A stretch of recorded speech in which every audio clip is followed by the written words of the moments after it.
We're on the road to SummerSlam. It's Fanatics Fest weekend, and we're here ready for Saturday night's main event. So let's go. Jesse, ring the bell.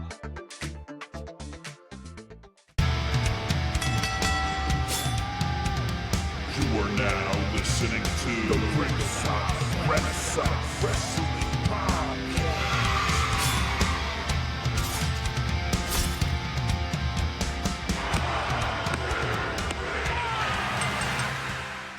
And we're back for another episode of Ringside Renaissance.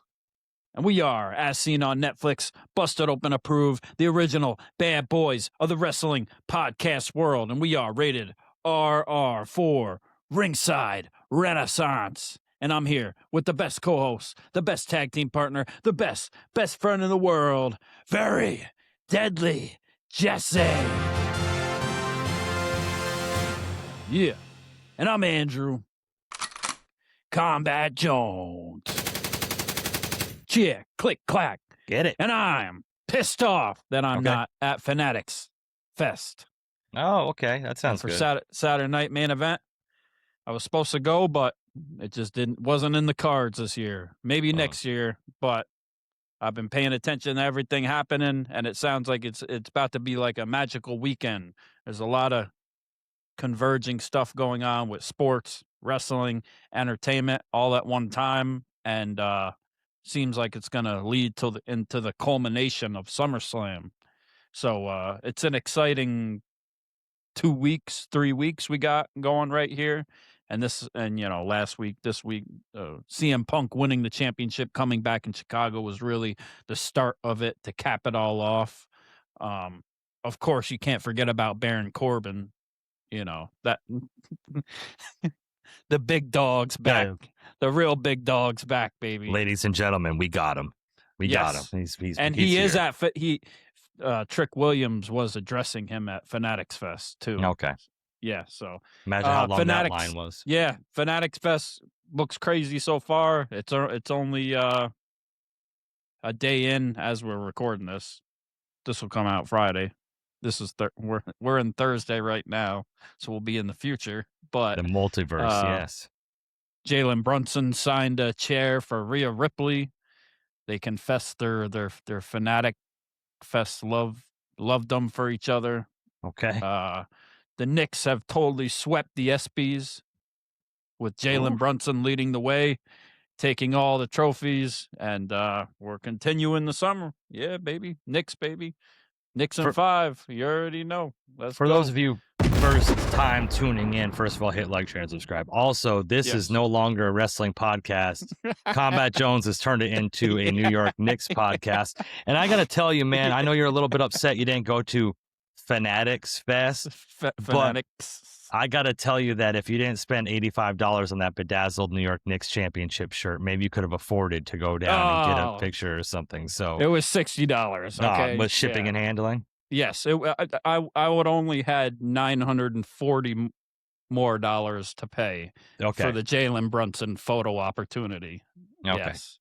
I got you. Where he was wearing his wrist, for his broken wrist that he had surgery on. Anyway, I like how you subliminally message me unless you want to give me a present, hoping crossing your fingers that I'd respond and be like, yeah, bro. Yeah. I read that message and I was like, is he waiting for me to be like, oh yeah, bro, go live your dream. $1,000. Yeah, go live your dream. I was shooting my shot everywhere. Yeah. Okay. Just like Mikey. Just like Mikey. Free Mikey. Free Mikey. Free Mikey. Hashtag free Mikey. If you know, you know. If you don't, look up Mikey FPW. He's going through it. He's a content creator. One day he's on top of the world at these big conventions with his championship belt saying he made it with his designer glasses. The next day he's posting his mugshot saying see you in 18 months. So yes, for 0.001 grams of wax. Yeah. How small is that? That's got to be microscopic. I don't know. Mikey-scopic. We didn't Mikey-scopic. We didn't have that growing up. I don't know. Yeah. We had weight. We had weight. We had that commercial, baby. Them seeds. Yeah. We just called them fireworks and pretended. Yep. Yeah, so Fanatics Fest is going on. Congratulations to everybody that wasted their money going down and getting a 5-second photo opportunity.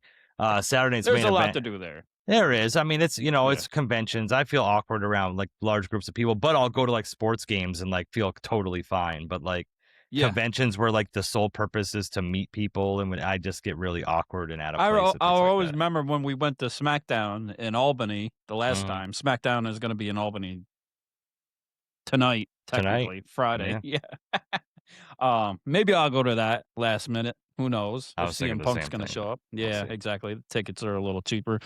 I don't have to pay New York City hotel prices and do all the other bullshit. But I remember you saying, doesn't it make you feel awkward being around all these other wrestling fans? Yes.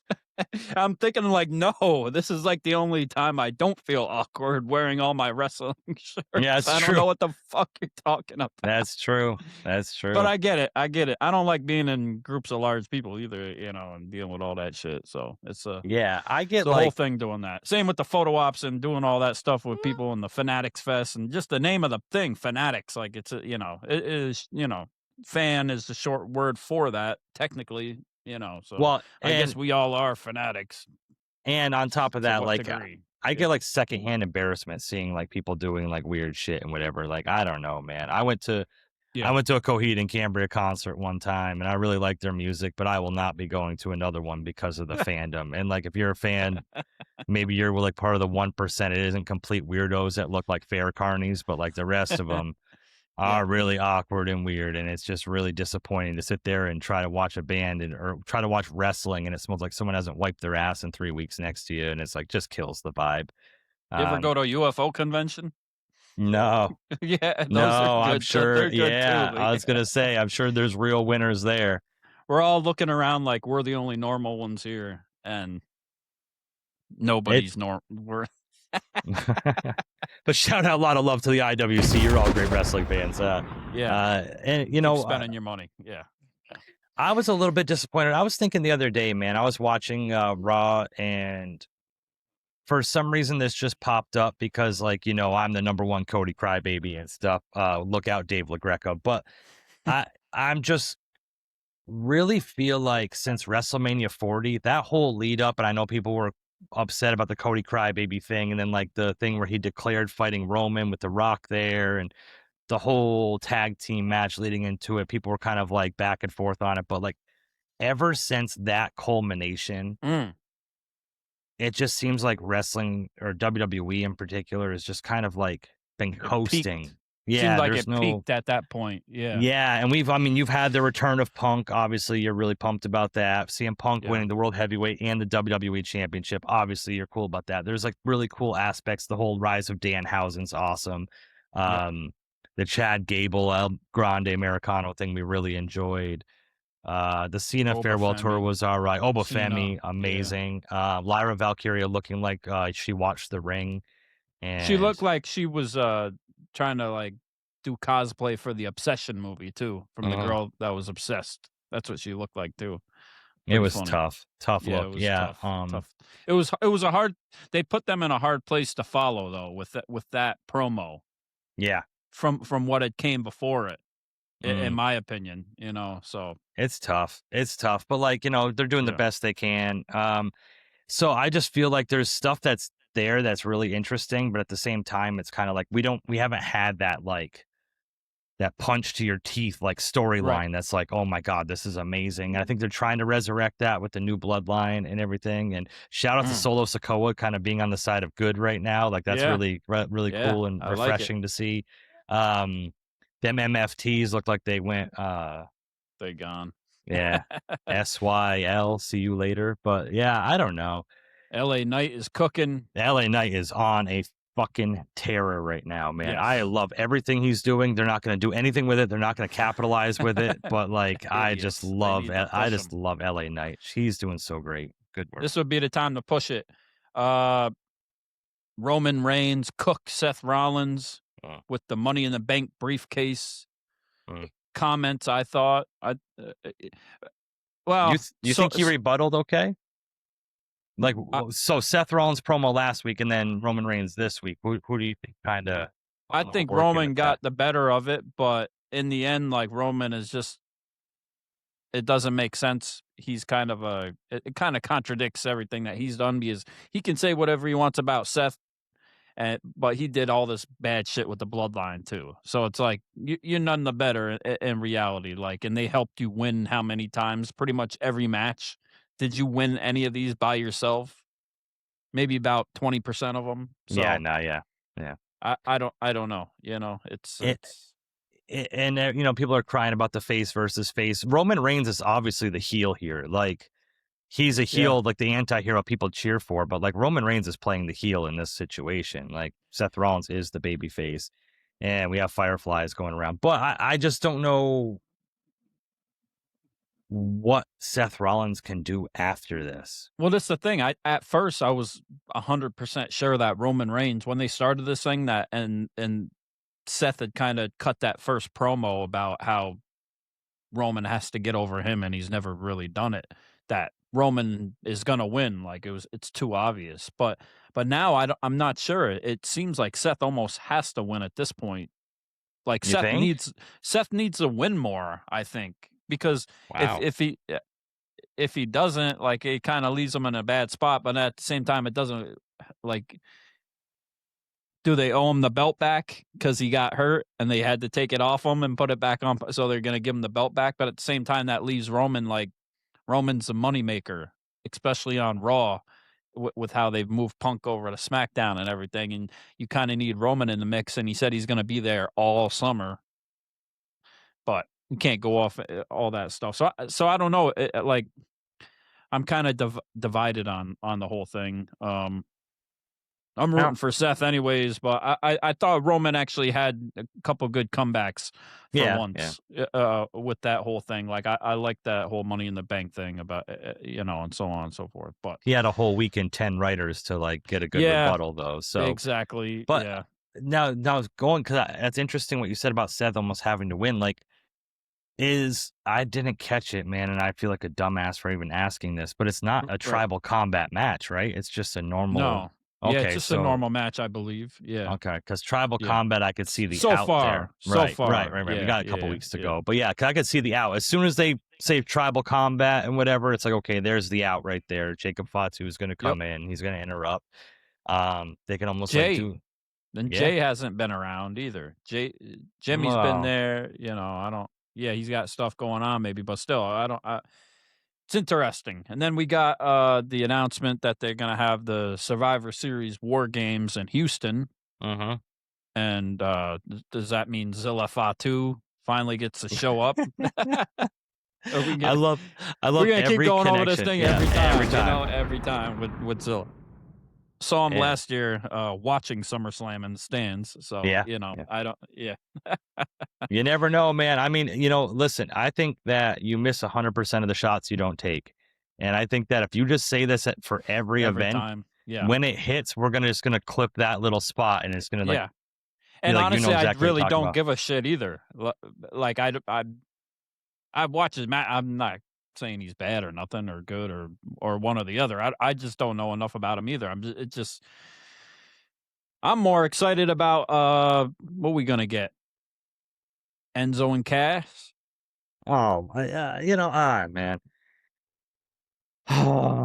Nostalgia tour. Is that like? It will be good for the audience, right? But we'll see if it's still there.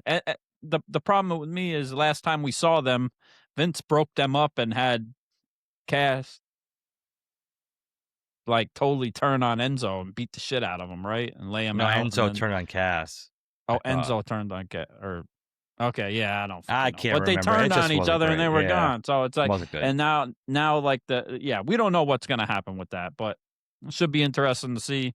I think they got it planned. It'll be the Monday Night Raw that follows SummerSlam from what the date had said. So yeah, that'll be an interesting dynamic. Have they mentioned anything with Enzo? I know Cass had that little bit of a vignette thing, but I haven't seen anything for Enzo really. Not officially. Apparently, he posted something on like his Instagram story or something. So that's all we got for that. So there's no official thing for Enzo with it, but if it's just Cass, I don't know.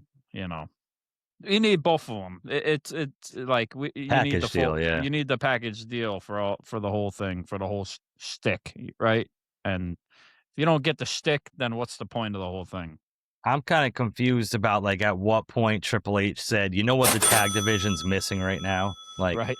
Like all these like legend tag teams that have been around for however long, and we could just have them come back and do like a run. We just cut the Motor City Machine Guns, but you know what would really put us over the edge?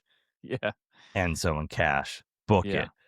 I can't even think of the full thing to say. Like the my name is Enzo Amore, and I'm a certified G and a bona fide stud, and you can't teach that. And this right here, this is Big Cass, and he's 7 foot tall, and you can't teach that. Bada boom. Yo, you know what's funny? Realist in the room. Bada boom. How you doing? You know what's funny is I listened to the Section 10 podcast. Shout out, they're like a Red Sox podcast, and that's how they start every show. So okay, I just remember all of it. And then they introduce this guy Tyler and say he killed his dog Bullet, and you can't teach that. So good. Yeah, but I don't know what they're gonna do with it, honestly. You know, like and I'm gonna do this for a perfect segue because I talked about Motor City Machine Guns being released. Sheamus contract just expired. And everybody all the AEW sickos like just hoping and praying that he shows up on Dynamite or at what's their new Redemption? Is it Redemption? It's in Montreal. I might go. The tickets are actually very, very reasonable. That's the only way they can sell them. Yeah, I know. It's tough, man. I mean, there's not really much going on. But I just love it. It's just another ex-WWE guy that the AEW sickos shit on for years and years. And all of a sudden, when he's not in WWE, come over here. Come over to us. They just hate Triple H. They hate, which, it's fair. Everything ain't perfect. Everything ain't all always better on the other side. The writing ain't always there. Like, they need to give us a call, give some other people a call, and we'll hook them up, and they can hook our bank accounts up. And we'll be at Fanatics Fest doing this podcast next year. Yeah, live. It's like tickets for SmackDown in Albany are more expensive than an AEW pay-per-view in Montreal. Yeah, pretty much. How that works out. Pretty much. So but shame on WWE business for that. Yeah. To a certain extent, but yeah, the pay-per-views usually deliver for AEW as far as like people showing up and the bang for your buck and the amount of matches you're gonna get. You're just gonna go home with a backache, or your feet half asleep for sitting there for 8 hours. But at least you get more than 4 or 5 matches. But stuff with the WWE going on. What else we got? Cody Rhodes confronted CM Punk Friday after CM Punk came in and won the title, and CM Punk's got the black eye like Cody Rhodes had the black eye after WrestleMania. Yes. That's kind of a cool little. I didn't see that coming too, and he had it on the podcast with Stephanie McMahon too, and that's a callback I didn't see coming, and I didn't even realize it until Cody said it, and then I thought about it, and I was like, oh shit.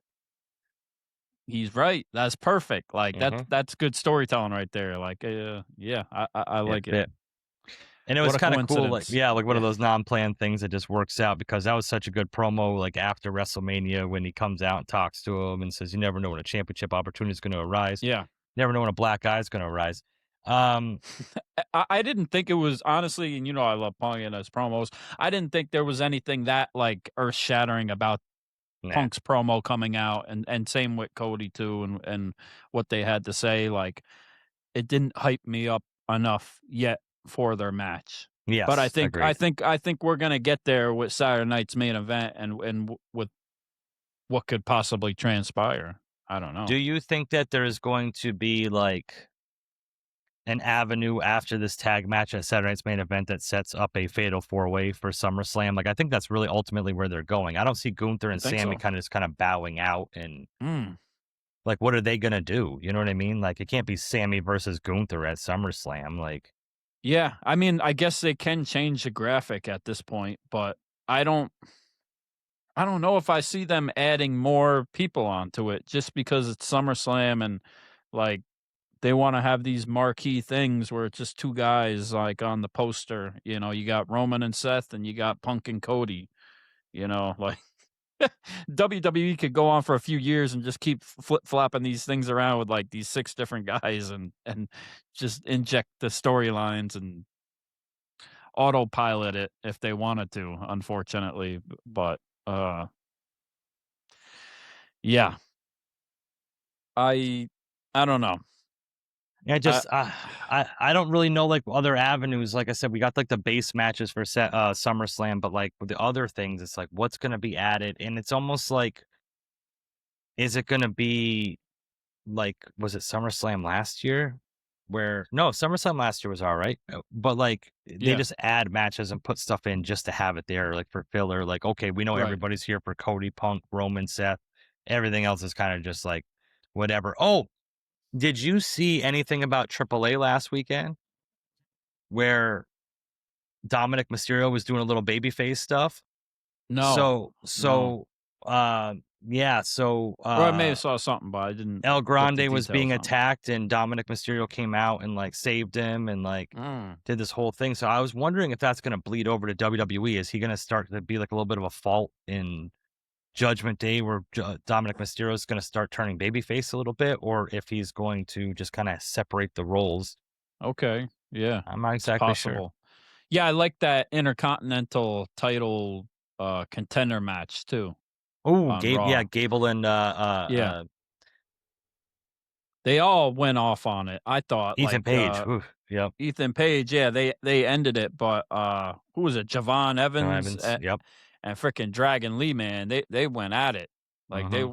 woo! Like that thing go over the barricade and all that shit. Like, woo, crazy. Javon Evans is like the Darby Allin of WWE. Yeah, safer, but yeah. Yeah, safer. Yeah, but yeah, like he going places for sure. I agree. And it's like Yeah, the mid card division is just beefing up so well that if they kind of just keep fueling the fire, it's going to be great. Like Penta, for whatever, has actually been like a really good champion and actually really kind of been holding it and kind of putting some prestige on the title. And like anytime it's anybody versus Penta, it's like, ooh, this is going to be, right. it's going to be an all right match, you know. But ultimately, Chad Gable won. Yep, Um, yep. and Against all odds. our predictions kind of getting there now because he's going to face Penta at SummerSlam in Minneapolis, his hometown. Never Yep. won a singles title in WWE. Obviously, where they're going to pull the trigger on it, it's going to be a massive pop. Yeah, because he's been training to fight the luchadors this whole time. You know, it's been part of this whole journey and story for him. So what better time than now for him? So yeah, Yeah. I like that. I also did actually like. I thought it was actually very compelling and very dramatic. Some people probably think it's stupid soap opera shit, but the whole Maxine Dupree and Austin Theory. Otis. I thought this was probably the best Austin Theory promo or on the mic thing I've ever seen him do. And I'm not saying that's like a high bar that he's, done much in the past that's really great. But I thought it was good. I liked it. Like you could feel it. Everybody's been there in that type of situation or something, and you're feeling bad for Otis, and I I thought it was good TV. I thought it was good entertainment. It was a Like, little bit corny, and I have to say, like, they have to.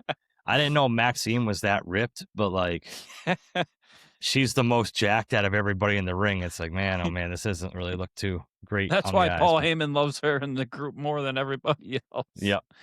But yeah, yeah, I liked it. I think that obviously the tag division needs help. I think Braun Breaker, I'm sorry, in the tag division's really not right. conducive to what he needs to do, but because of injuries and Yeah. stuff, that makes it really compelling. Obviously, they can't drop the titles to American Made, No. but it'd be cool if like there's a third member comes back, whether Bronson Reed comes back or Logan Paul's gonna be a while, but and then if Chad Gable had a reuniting with American Alpha to take on the Vision or whatever would be really interesting. I would really enjoy that.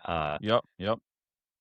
I don't know. And good for Maxine Dupree and Austin, Austin Theory trying something different for her. Yes. Whatever going a different direction. Whatever happened to American Made, the Creed brothers?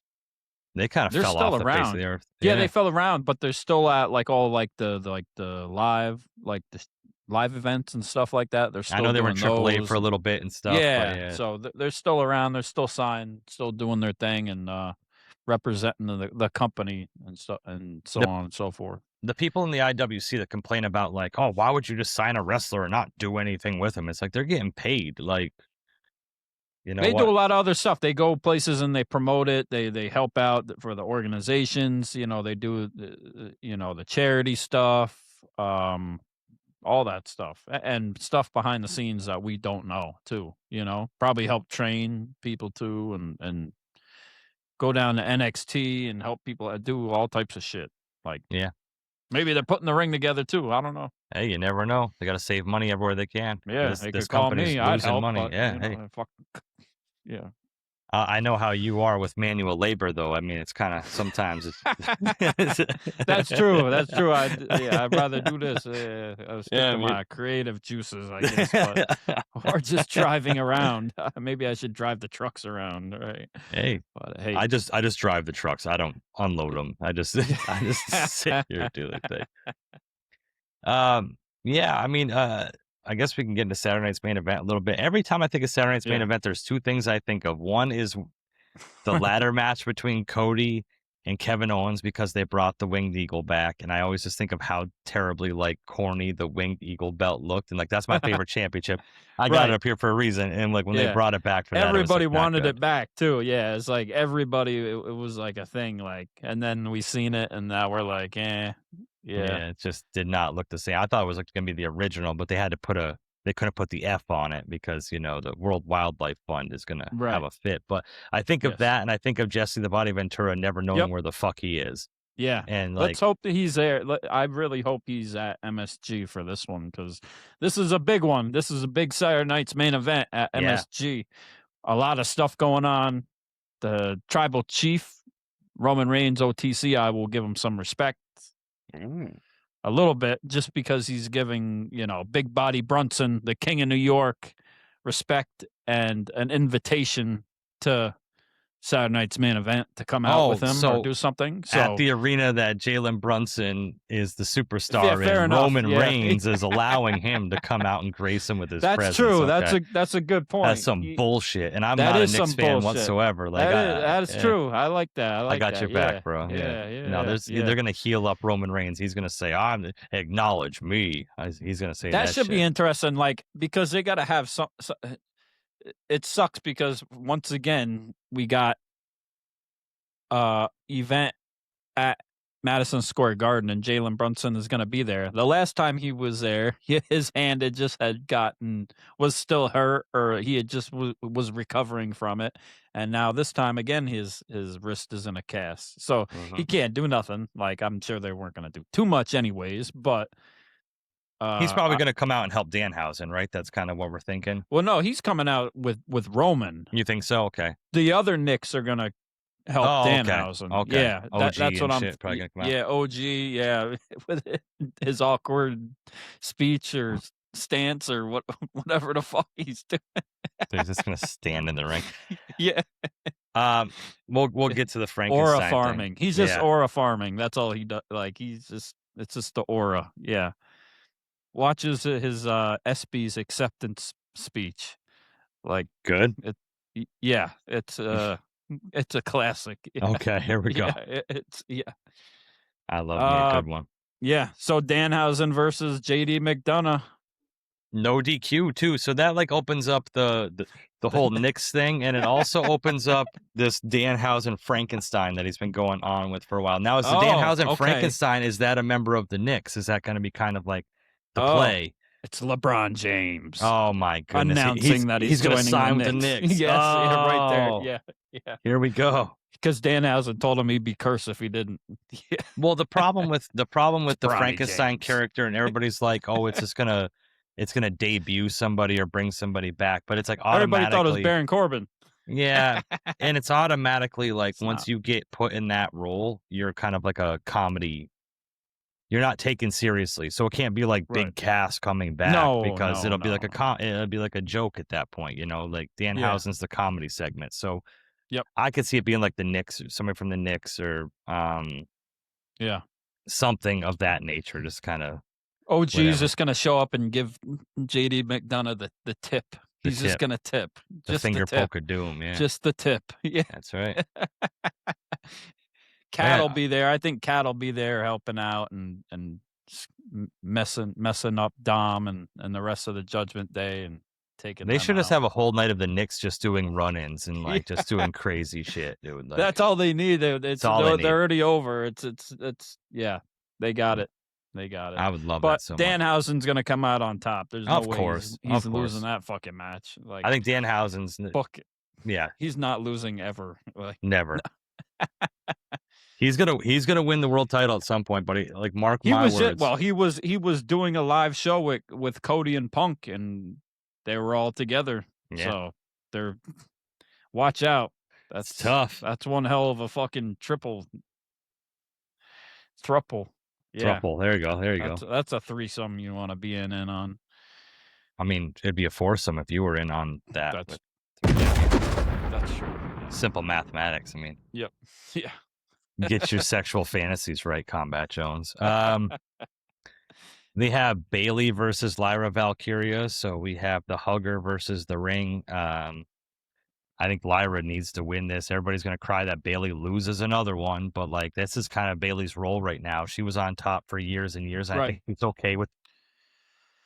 Well, they say Bayley's contract is going to be ending, from what I hear, or something like that. Somebody came to me and told me that Bayley's contract is pretty much up, and they think this is going to be the end of it, and then she is going to go to AEW and reunite with Mercedes Moné.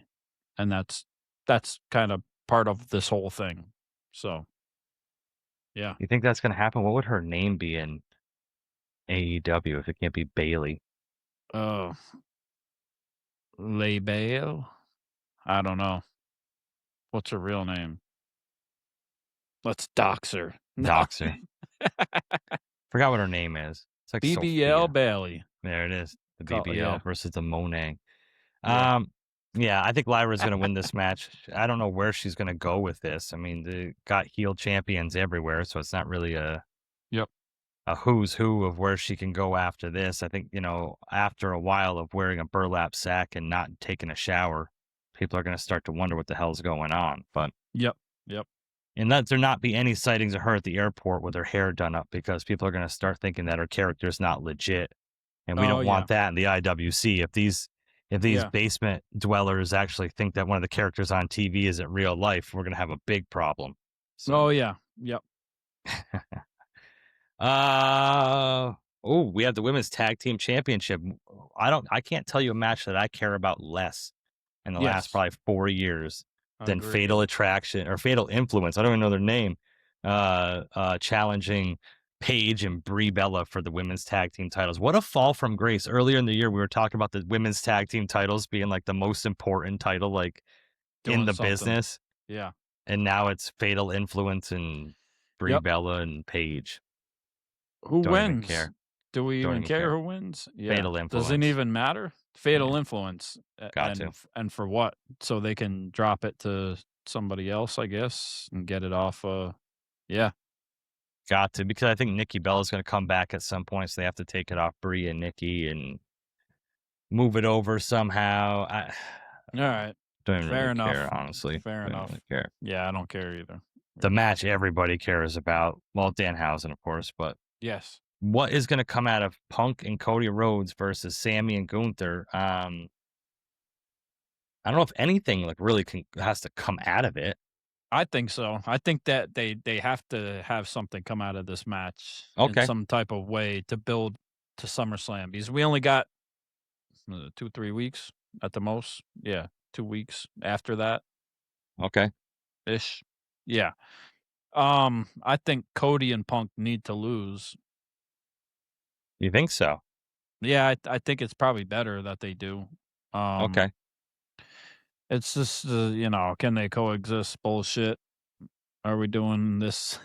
They're friends. I don't know. Like, there's got to be a wedge in between them or something, like for some type of drama to happen to make this better. Like, Yeah. like somebody's got to do something and cost the match. Like, it's probably better if Punk takes the pin.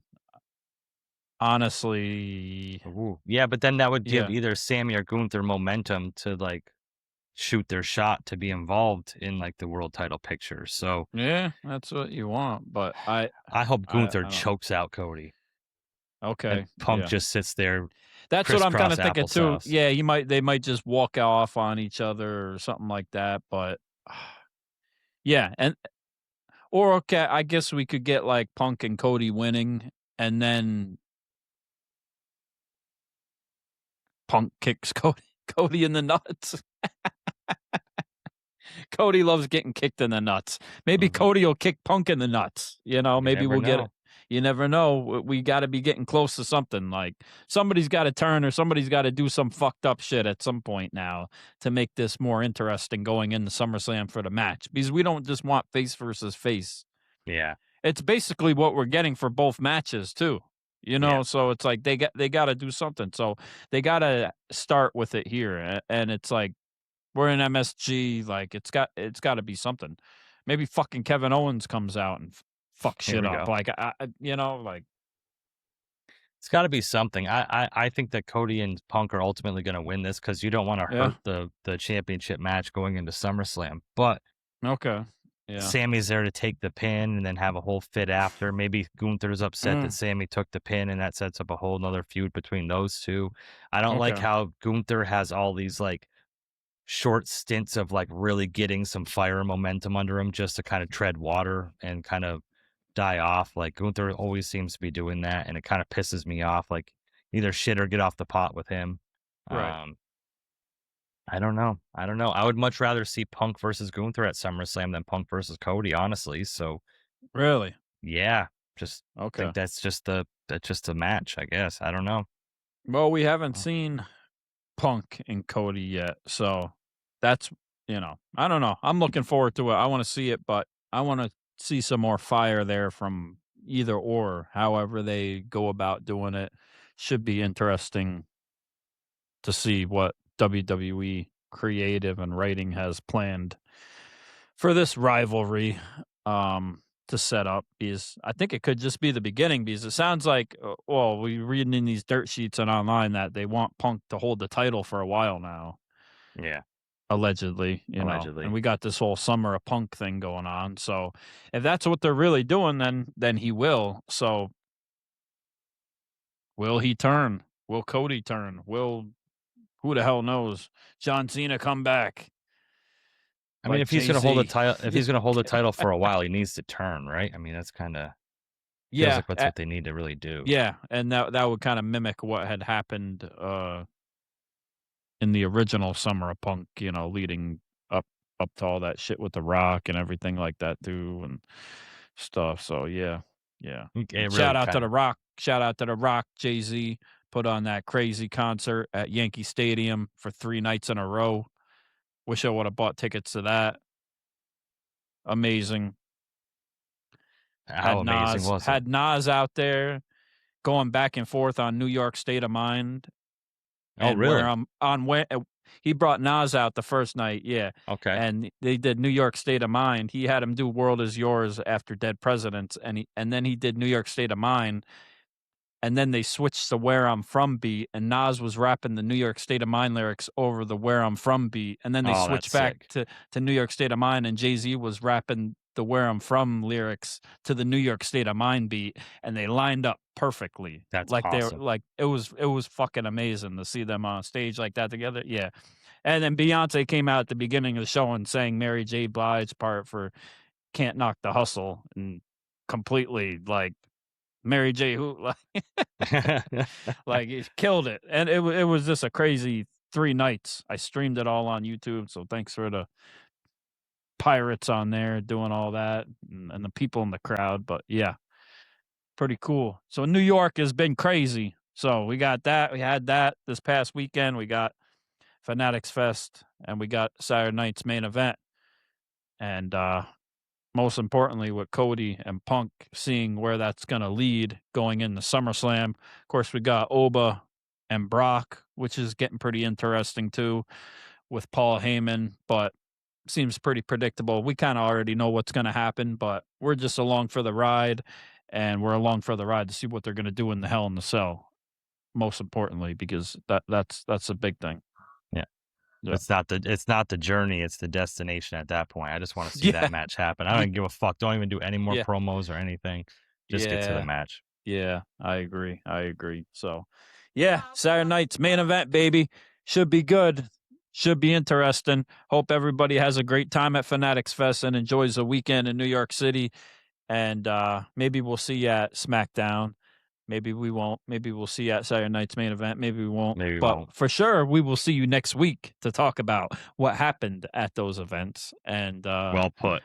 Break down everything that happened after Raw and SmackDown, Saturday night's main event, and the aftermath of it all on the road to SummerSlam, baby. Yeah. And we are, as seen on Netflix, busted up and approved, the original bad boys of the wrestling podcast world.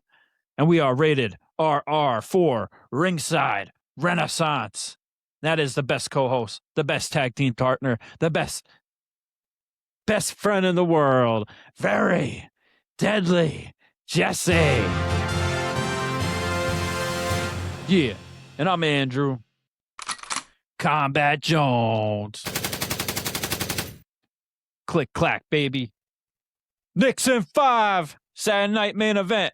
Let's go, baby. You are cursed.